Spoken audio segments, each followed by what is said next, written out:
Hi అండి. మీకు చెప్పాను కదా నేను పసుపు గుమ్మ తెచ్చుకున్న ధర్మవరం నుండి అని. అది పెట్టడం కోసం కుండీ కోసం వచ్చానండి. ఇది మా ఇంటి దగ్గర నర్సరీ. కానీ ఇన్ని మొక్కలున్నా ఒక్క మొక్క కూడా నేను తీసుకోలేదండి. తీసుకునే ఇంట్రెస్ట్ కానీ నాకు అస్సలు కూడా తెలియదండి మొక్కలు ఎట్లా పెట్టాలి, ఎట్లా పెంచాలి అని.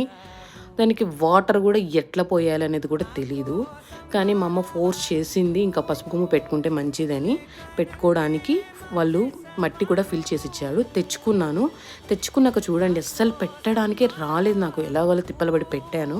కానీ మీకు ఒక మాట చెప్తానండి, మీకు ఇష్టం లేని పని, మీకు చేత కాని పని ఎవరో కోసం చేయని అవసరమే లేదు. చేసినా పెద్ద గుర్తింపు కూడా ఉండదు. దానికంటే నోరు మూసుకొని మనకు నచ్చినట్టు మనం ఉండడమే బెస్ట్. మొత్తానికి పెట్టానండి. కానీ లాస్ట్ ఒకటి గుర్తుకొచ్చింది, కుండీకి బొక్క పెట్టడం మర్చిపోయా. ఇలాగే ఉంటాయి నా పనులన్నీ. ఓకే అండి, బాయ్ అండి.